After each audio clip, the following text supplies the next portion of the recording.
Muy buenas y bienvenidos a un nuevo capítulo del tema 6 de acceso compartido. Vamos a tratar en este caso de dos temas. Vamos a hablar de la bidireccionalidad en la comunicación y de los canales compartidos por varios transmisores. Y ya con ello quedaremos abocados a la revisión de varios casos prácticos que muestran pues, todos los conceptos que hemos ido viendo hasta ahora. La bidireccionalidad en la comunicación. Bueno, pues un enlace de datos puede ser unidireccional o bidireccional, o sea, se puede comunicar uno de transmisor a receptor o de transmisor a receptor en el otro sentido o a la vez, independientemente de cómo sea la topología, sea punto a punto, entre una estación 1 y una estación 2, o bien si la topología pues, es punto a multipunto entre una estación base y varias estaciones terminales, pues independientemente de esa topología yo puedo tener una unidireccionalidad o bidireccionalidad en la comunicación. Entonces, se habla de modos de transmisión, luego veremos que es muy importante identificar el modo de transmisión, distinguirlo del recurso de transmisión. Entonces, el modo de transmisión puede ser de tres tipos, puede ser simplex, semiduplex y duplex. Un método es simplex, lo tenemos aquí abajo, este sería el método simplex. Cuando yo tengo un emisor que siempre actúa como emisor, un receptor, un equipo receptor que solamente recibe, y entonces los datos se envían a través del sistema de transmisión en una sola dirección. Eso sería un método simplex. El método semiduplex, también en inglés se dice half duplex, sería el método del walkie-talkie. Semiduplex. Donde yo tengo un equipo que puede emitir, pero también puede recibir datos, y el otro equipo al otro extremo de la línea también puede recibir o puede emitir datos. De manera que cuando el equipo de la izquierda emite, pues utiliza el canal de comunicaciones en este sentido y el otro lo recibe en este sentido. Pero cuando el equipo a la derecha quiere emitir, pues se producen unas conmutaciones de los circuitos y entonces es posible que el otro emita y el de la izquierda reciba. Pero como podéis ver, cada uno lo hace en turnos, es como un walkie-talkie. O sea, cuando yo transmito, aprieto el botón y yo ocupo completamente el canal para transmitir, y cuando suelto el botón yo recibo y lo único que puedo hacer es recibir, no puedo transmitir en ese momento. Entonces, ese tipo de sistemas se llama semi-duplex. Y finalmente están los sistemas duplex, o la duplexación que se llama, donde los equipos pueden tanto emitir como recibir, pero en este caso el sistema de transmisión me permite la comunicación en las dos direcciones simultáneamente. No tengo el botón del walkie-talkie, sería por ejemplo el caso de la telefonía, de los teléfonos, o el caso de la telefonía móvil. Es un sistema duplex. Repito, estos son los modos de transmisión. Porque luego están los recursos de transmisión y es cómo físicamente yo habilito la duplexación, o sea, el poder transmitir a la vez sobre un mismo medio, lo puedo habilitar de tres formas. Lo que se llama transmisión a 2 hilos, a 4 hilos o a 4 hilos equivalentes. El nombre de 2 hilos, 4 o 4 equivalentes se hereda de la telefonía, aunque veréis que hoy en día, pues por ejemplo con fibra óptica, pues ya no tiene mucho sentido el nombre, aunque se mantiene. Entonces, históricamente la telefonía a 2 hilos pues es esto que tenéis aquí, la transmisión a 2 hilos aquí arriba, donde teníamos un terminal, el terminal A, otro terminal, el terminal B, y luego teníamos un par de hilos que nos comunicaban entre ambos. Entonces, el sistema de transmisión era duplex, era full duplex, pero se utilizaba un único par de hilos para las dos direcciones a la vez. Y para ello, bueno, pues se utilizaban unos equipos que tenéis aquí señalizados, estos de aquí, que se llama una híbrida, que es un circuito que es capaz de separar, por ejemplo, aquí es capaz de separar lo que el equipo recibe de su contraparte a la vez y en el mismo momento en el que él está poniendo información aquí. Entonces el equipo pasivo, digamos, está hecho pues con unas bobinas acopladas y tal, que consigue hacer esa separación de las señales, pues se llama una bobina híbrida o una híbrida. Esos dos hilos. Pero los dos hilos se han generalizado y en general, a día de hoy, la forma de entender una transmisión a dos hilos es que la información en ambos sentidos circula por el mismo canal. El canal, en el caso de la telefonía, pues es un par de hilos, pero por ejemplo en fibra óptica el canal sería una sola fibra óptica. Lo que ocurre es que, bueno, pues se hace, sabéis que la luz, bueno, pues puede circular en los dos sentidos por la fibra y no se interfiere, y si yo tengo unos sistemas en transmisión y recepción que son capaces de separar la transmisión de la recepción, como hace aquí la híbrida, pues tendría una transmisión a dos hilos, aunque en ese caso solamente habría una fibra óptica y no dos fibras ópticas. Cuatro hilos, ¿qué sería? Bueno, pues cuatro hilos históricamente es lo que tenéis aquí. La transmisión a cuatro hilos en telefonía era esta. Pues tienes un par de hilos para cada sentido de la comunicación. En el sentido de izquierda-derecha transmisión y en el sentido derecha-izquierda transmisión. Pues en cada uno de esos sentidos tengo un par de hilos en cada sentido. Entonces por eso se decía que era un sistema de cuatro hilos. Como veis aquí no hace falta tener una híbrida, porque al tener separado cada sentido, utilizar su propio par de hilos, pues no hay ninguna necesidad de tener ninguna híbrida. A día de hoy se ha generalizado y cuatro hilos se entiende como que hay un medio físico diferenciado para cada sentido de la comunicación. Entonces, bueno, pues cuando son este tipo de transmisiones, pues se utiliza cuatro hilos, pero por ejemplo en fibra óptica puedo tener simplemente dos fibras ópticas, una para cada sentido. Entonces serían dos hilos, serían dos fibras, pero en cambio es una transmisión a cuatro hilos. O sea, no tenéis que confundir cuántos hilos físicos o cables o fibras físicas hay con el concepto de que en cuatro hilos es que hay un medio físico diferenciado para cada sentido de la comunicación. Esa es la definición básica. Y por último, los cuatro hilos equivalentes. Bueno, pues lo que se hace es que se habilitan dos canales por el mismo medio. En este caso, bueno, pues tengo el medio es el mismo, es un par de hilos que se comparten en los dos sentidos y no se utiliza, digamos, ninguna híbrida, sino lo que se utiliza es que se simulan, digamos, los cuatro hilos, se simula que hay dos medios físicos para cada sentido, pues, por ejemplo, utilizando dos frecuencias en cada sentido. Eso es, por ejemplo, lo que se utiliza en GSM. ¿Vale? Eso serían los cuatro hilos equivalentes. Es como un cuatro hilos, pero simulado mediante pues el uso, por ejemplo, de dos frecuencias para cada uno de esos canales. ¿Queda claro? Bueno, pues vamos a pasar al siguiente punto, que sería el ejemplo de cómo duplexar, por ejemplo, de distintas formas. La forma de duplexar más típica, por ejemplo, es la FDD, y otra también muy conocida es la que veremos a continuación, que es la TDD. La FDD básicamente consigue las dos direcciones de propagación, la que va en un sentido y la que va en el otro, pues utilizando dos frecuencias distintas para cada uno de los sentidos. Entonces el equipo terminal tiene este aspecto, tiene un transmisor, tiene un filtro dúplex, que sería el equivalente a una híbrida. Entonces cuando yo transmito por ejemplo la frecuencia azul, que sería la frecuencia más baja, y la onda que yo recibo es la onda de frecuencia más alta, que sería la roja, y el filtro duplexor es capaz de separar cada una de esas frecuencias y enviarlas a donde toca. Eso sería la forma de hacer una duplexación mediante FDD, que viene pues de Frequency Duplexing Division. La TDD pues es hacer exactamente lo mismo, lo que ocurre es que en vez de hacerlo en la frecuencia lo hacemos en el tiempo.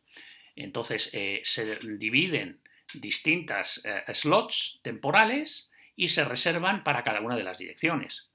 En este caso, primero envío el uplink, o sea, en un sentido, luego el downlink, el uplink, el downlink y así sucesivamente. Y en recepción el equipo tendría este aspecto, lo que tendría es un switch, un conmutador, donde en coordinación o en sincronía con estos slots de tiempo, pues va reenviando los paquetes del transmisor a la antena o bien los va devolviendo al receptor. Eso es lo que hace el switch, va conmutando uno u otro según toque y entonces, bueno, pues los paquetes salen o los paquetes entran. Vamos a pasar, visto el concepto este de la bidireccionalidad de la comunicación, vamos a pasar a los conceptos de los canales compartidos por varios transmisores, lo que sería el acceso múltiple.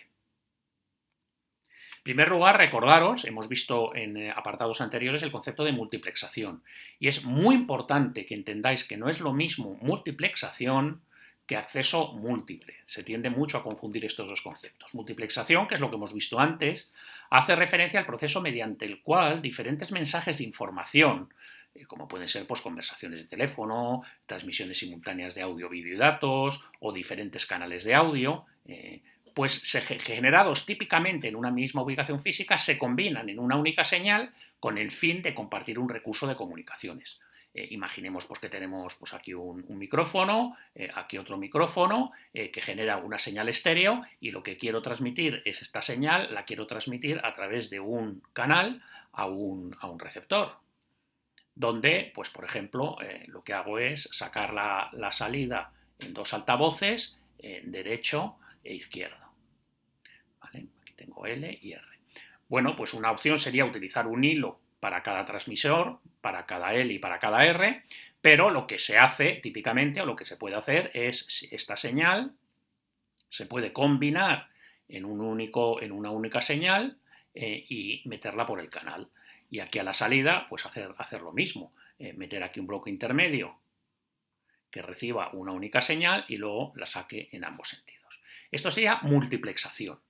Distintos mensajes de información generados en una misma ubicación física se combinan en una única señal con el fin de compartir un recurso de comunicaciones. ¿Qué es el acceso múltiple? El acceso múltiple es distinto. El acceso múltiple hace referencia al proceso mediante el cual diferentes usuarios, típicamente alojados de modo físico en diferentes lugares y que tienen diferentes mensajes para transmitir, acceden al mismo medio, bien sea de forma simultánea o no simultánea, y con el fin de compartir el recurso de comunicaciones. Veis que es distinto. Y vamos a ver, este va a ser lo que vamos a ver ahora, los ejemplos de acceso múltiple. Los ejemplos o los tipos de acceso múltiple se dividen en dos grandes categorías, lo que sería el acceso múltiple coordinado y el acceso múltiple con contienda. El acceso múltiple coordinado, como su nombre indica, hay un sistema coordinador que lo que hace es repartir dinámicamente los recursos, asigna los recursos del canal coordinadamente a cada uno de esos usuarios que tiene que acceder a ese canal. Por tanto, es un sistema complejo, es eficiente, pero es caro. Y hay dos grandes tipos. El acceso al medio por división en frecuencia y el acceso al medio por división en el tiempo, que los veremos. El acceso al medio por división en frecuencia lo que utiliza es frecuencias distintas para acceder al medio, y el acceso medio por división en el tiempo, el coordinador lo que hace es asignar unos slots de tiempo dentro de cada trama para cada uno de los usuarios. Eso sería el acceso múltiple coordinado. El acceso múltiple con contienda, que es el otro gran grupo de sistemas de acceso múltiple al medio, es tal que el acceso al medio se gobierna de forma distribuida. O sea, no hay un coordinador central que asigne recursos, sino que realmente ahí no manda nadie, se pueden producir colisiones, entendiendo por colisiones transmisiones concurrentes mutuamente interferentes. O sea, varios transmisores intentan acceder al medio en el mismo momento y se interfieren. Eso es lo que significa que hay una colisión. Y esas colisiones pues hay que resolverlas, hay que ver cómo evitarlas o cómo, si alguien sufre una colisión, puede volver a acceder al medio sin sufrirla. Es un sistema, por contra, comparado con el coordinado, es sencillo y es barato. Y hay dos grandes familias. Una primera familia, que serán los sistemas Aloha, en sus versiones simple y ranurado, que fue la primera solución histórica que hubo de acceso múltiple con contienda, y luego están los protocolos actualmente en uso, que son los protocolos CSMA o CSMA en su versión CD o en su versión CA, que es, como digo, son los protocolos que a día de hoy se utilizan más en el caso de acceso múltiple con contienda. Pues bien, vamos a ver todo esto un poquito más en detalle. El primer sistema de acceso múltiple coordinado que vemos es el FDMA, y bueno, pues aquí lo que tenemos es un coordinador que lo que hace es asignar canales a las estaciones. Aquí tenéis un ejemplo una red de VSATs. Una red de VSAT lo que es una red de transmisión de datos entre distintas estaciones. Aquí tenemos en estaciones, y entonces se hace todo a través de un hub central. Cada estación lo que hace es mandar sus paquetes de datos a la estación central, y la estación central devuelve los datos, y esos datos pues son recibidos por todas las estaciones y solamente elegido por la que tiene que recibirlo, ¿no? Entonces, bueno, pues en el caso de la red VSAT, el coordinador asigna canales de frecuencias a las estaciones. Aquí vemos, por ejemplo, que la estación 1 pues tiene K canales asignados, la estación 2 pues tiene K canales asignados, y así hasta las N estaciones que formen la red aloja, y esas estaciones tienen que transmitir en esas frecuencias. Entonces, bueno, pues de esta forma y con unas bandas de guarda, pues consigo compartir un medio, que sería el espectro radioeléctrico total de mi red, lo consigo compartir entre las N estaciones. Muy importante esto, el acceso FDMA es el único acceso múltiple, es la única posibilidad de tener un acceso múltiple cuando lo que se tienen son comunicaciones analógicas. En digitales no, veremos que en digitales, por el hecho de haber concepto de paquetes y de frames, pues podremos tener otros sistemas, pero en comunicaciones analógicas el único viable, el único tecnológicamente posible es el FDMA. Otro acceso múltiple es el CDMA, que es acceso múltiple por división en el código, Code Division Media Access. Entonces, bueno, pues esto se basa en que cada uno de los, pues hay una base ortogonal de códigos. Una base ortogonal de códigos, bueno, pues aquí a la derecha tenemos un ejemplo, son unas señales, cada una de ellas se dice que es un código y que son ortogonales entre sí. El concepto de señal ortogonal lo habréis visto ya en otra asignatura, y básicamente lo que significa es que cada usuario, por ejemplo el usuario 1 tiene asignado este código C1, bueno, pues el usuario 1 lo que hace es multiplica haciendo una XOR su señal a transmitir por el código C1 y la transmite. Y así todos, el usuario 2 lo que hace es un XOR de su señal digital con su código, y así sucesivamente, y eso es lo que transmite. Y entonces, ¿qué es lo que ocurre en recepción? Pues ocurre en recepción que se recibe un sumatorio de todas las U sub i's haciendo XOR con sus correspondientes C sub i, y dices, bueno, pues esto aquí ha habido unas colisiones y esto no hay quien lo separe. Pues sí, porque como las C sub i's son ortogonales, y lo que sabéis que significa eso es que C sub i por C sub j es igual a 0 para todo i distinto de j, pues entonces en el receptor es capaz de ese sumatorio separarlo en las señales originales, U sub 1, U sub 2 y así sucesivamente. La señal, por el hecho de multiplicarla por ese código, ocupa un ancho de banda mucho mayor del que originalmente tenía U sub 1, y por eso se dice que esto es una tecnología o una técnica de espectro ensanchado. Evidentemente, todo esto funciona solo si el receptor conoce el código de cada usuario para poder hacer esa deconvolución, esa extracción de U sub i conociendo el código de C sub i.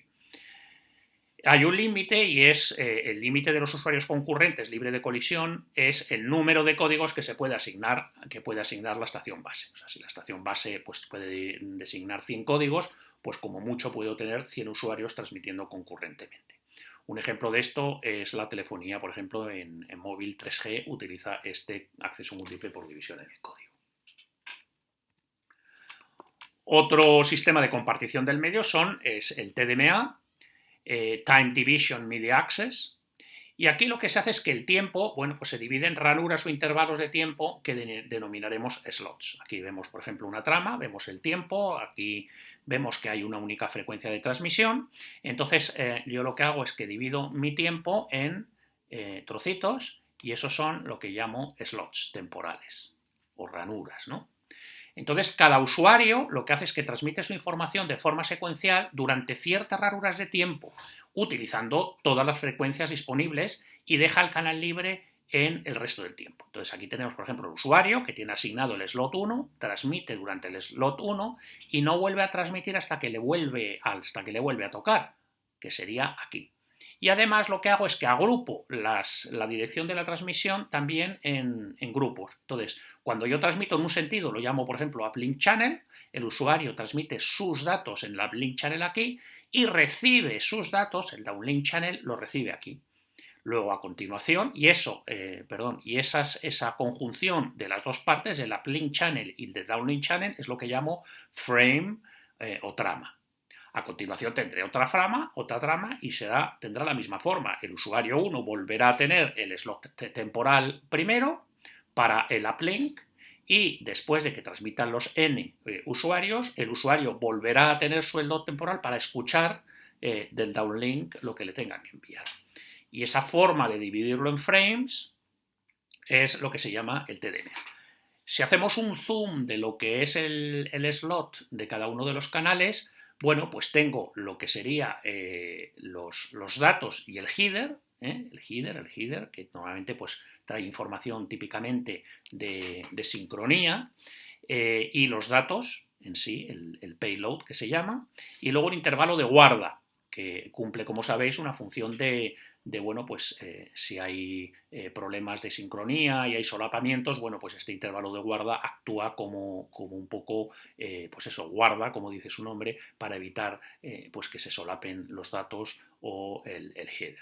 Decía que es muy importante en estos sistemas el asegurar que hay un timing perfectamente en sincronía entre los distintos usuarios, porque si ese timing no existe, bueno, pues inmediatamente voy a empezar a tener solapamientos de los distintos usuarios hacia los slots de los otros, y entonces pues me comeré este intervalo de guarda y empezaré a tener problemas. Entonces, como digo, la sincronía es muy importante, la sincronización entre las estaciones es muy importante y hay toda una serie de técnicas para lograrlo.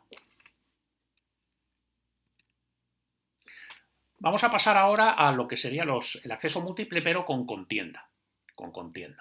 Hasta ahora, los anteriores que hemos visto, el TDMA, el FDMA, todo al final depende de alguien que asigna o bien slots temporales a cada estación, o bien frecuencias a cada estación, o bien códigos a cada estación.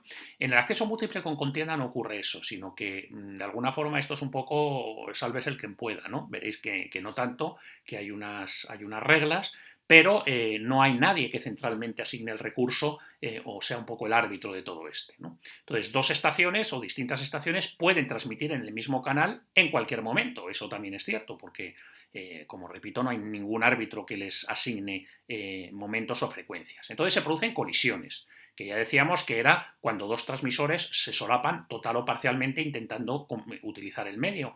Y lo que puede suceder cuando hay colisiones es que se pueden perder ambas transmisiones.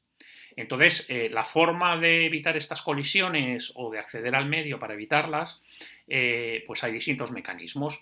Y esos mecanismos pues dependen o se han elegido dependiendo de varias cosas. Por ejemplo, si hay o no detección de portadora antes de transmitir, a ver si el canal está libre. Entendiendo por portadora es escuchar o no escuchar el canal y ver si en ese canal ahora mismo está transmitiendo algo, están datos moviéndose en el canal.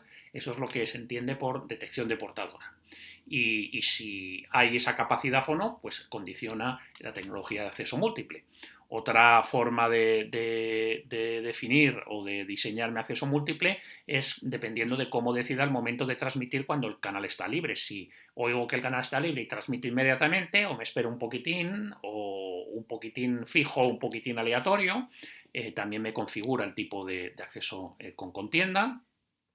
También el parámetro de diseño es si detecto una colisión, veo que mi paquete ha colisionado, sé cuándo ha colisionado y cómo ha colisionado, pues también me permite diseñar de una forma o de otra el acceso múltiple.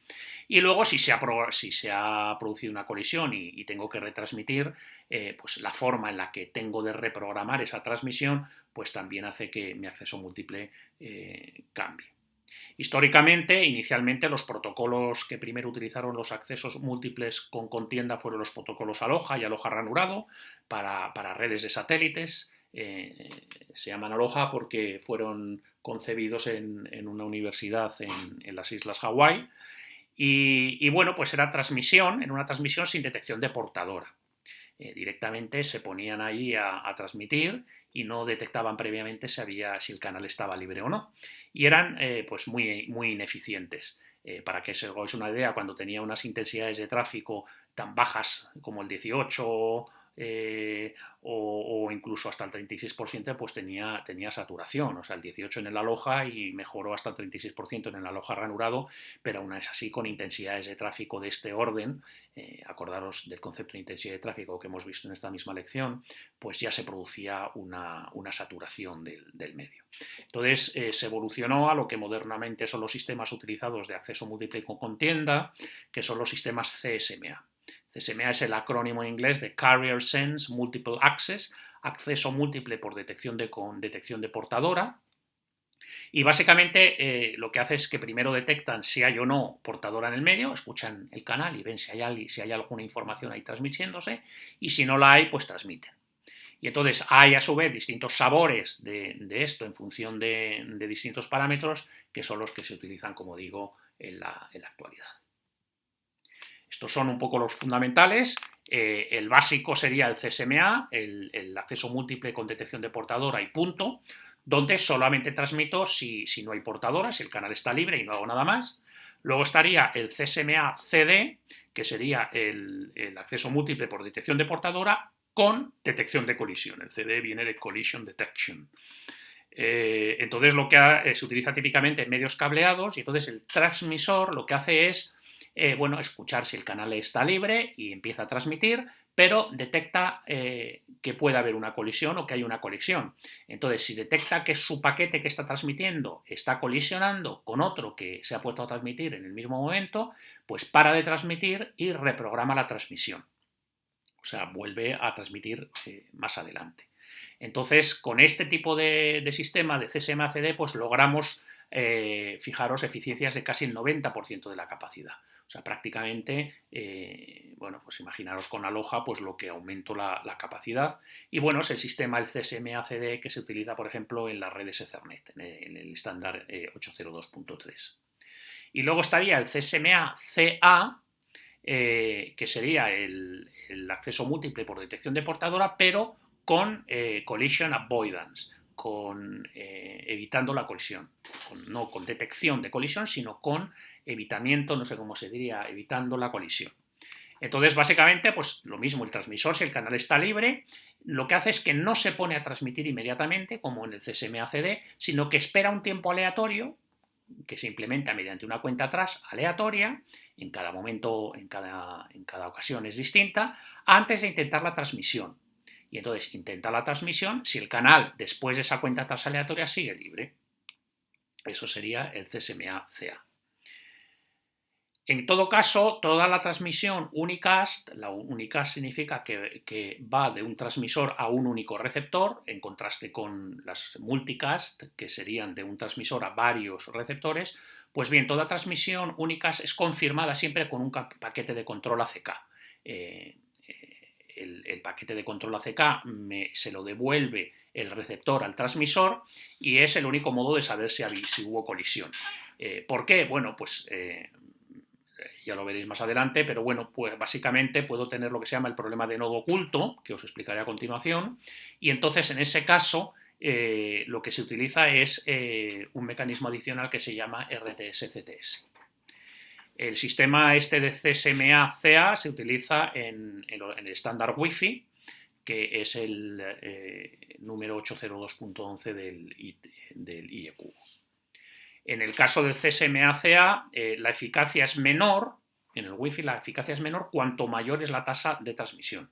O sea, tengo unas eficiencias de más del 80% cuando estoy en torno al megabits, pero puede bajar a la mitad, o sea, al 40% si la tasa binaria de mi red Wi-Fi pues sube a 600 megabits por segundo.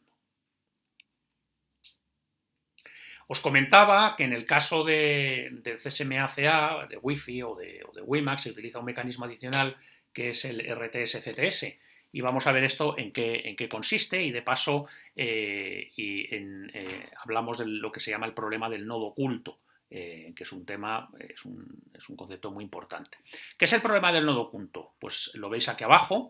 El problema del nodo oculto son dos estaciones, que en este caso serían la 2 y la 3, que están en la misma red, vamos a suponer que es una red wifi, pero que no se ven entre sí, no están fuera de su ámbito de cobertura y no se ven, pero en cambio ambas transmiten a una tercera estación, que en este caso sería la estación 1, que sí que ve esa estación 1 o 1 ve a ambas. Pues imaginaros que la estación 2 está en el salón, la estación 1 está en medio del pasillo y la estación 3 pues está en la habitación lejana, ¿no? Entonces, bueno, pues la estación lejana no comunica con el salón, pero sí ambas comunican con el pasillo. Entonces, lo que puede suceder es que la estación 2 y la estación 3, la estación 3 sería para la 2 un nodo oculto y viceversa, para la estación 3, la estación 2 sería un nodo oculto. Bueno, pues cuando 2 y 3 quieren transmitir, pueden colisionar entre ellas sin enterarse. Entonces, ¿cómo se soluciona? ¿Por qué? Bueno, pues porque esta se pone a escuchar en un CSMA CD, por ejemplo, o CA, y bueno, ve que no hay nadie y bien o transmite instantáneamente o esperando un poco de tiempo después, como directamente no oye a 3, pues directamente se pone a transmitir. Y entonces estaría realmente colisionando con la estación 3 si estuviera 3 transmitiendo a 1 porque no le escucha directamente. Entonces, ¿esto cómo se soluciona? Bueno, pues con lo que sería el sistema RTS-CTS. ¿Cómo es el sistema RTS-CTS? Pues lo tenéis aquí a mano derecha. Aquí pongo la estación 1 y la estación 2. Imaginemos que 1 quiere comunicar con 2. Entonces, ¿cómo se evita el problema del nodo oculto? Bueno, pues lo que hace es que el 1 transmite una trama RTS al 2 y esa trama RTS funciona como pidiendo turno, le pide al turno, e informa a toda la red de que voy a ocupar el canal. Entonces, el sistema 2, el receptor 2, lo que hace es que envía una trama a la red, una trama que se llama la trama CTS. El RTS viene de Request to Send y el CTS es Clear to Send. Y es, si 2 ve que el canal está desocupado, pues dice, oye, puedes enviar, y entonces envía CTS. Entonces, ¿qué sucede? Que como la estación la estación 1 es oída, aquí lo tengo cambiado, vamos a hacerlo así, esto sería la 2 y esta sería la 1, perdonad. Entonces, como la estación 1 sí que escucha perfectamente y es oída, es escuchada tanto por la 3 como por la 2, emite un CTS que lo escuchará también la 3. La 3 estará pues por aquí y la 3 también se va a enterar de ese CTS porque tiene cobertura. Entonces, detecta que hay una CTS y dice, ostras, aunque no oigo por ahí a la 2, sé que ahí debe haber una 2 oculta que quiere enviar. Pues oye, a todos los efectos considero que habría colisión y me espero. Y entonces la 2, por otro lado, recibe CTS y entonces ya envía el frame que ella quiere, que es a su vez confirmado con una CK por el 1. Entonces podéis ver cómo, gracias a ese mecanismo RTS-CTS entre la estación 1 y la 2, la estación 3 puede de alguna forma enterarse o deducir que hay por ahí una estación 2 oculta que quiere enviar y evitar las colisiones.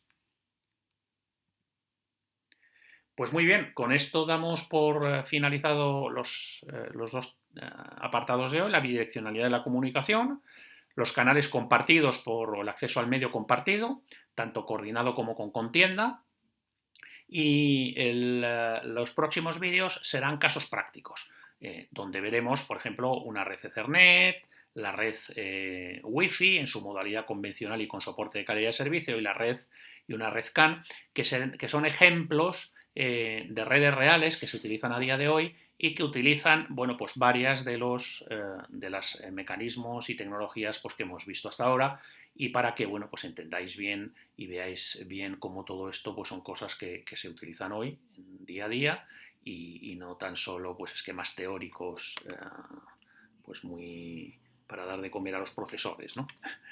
Bueno, muchas gracias por vuestra atención, espero que el corona os esté respetando. Como siempre, mucho ánimo con las clases, no perdáis el ritmo, seguimos adelante y espero veros pronto físicamente. Un cordial saludo a todos.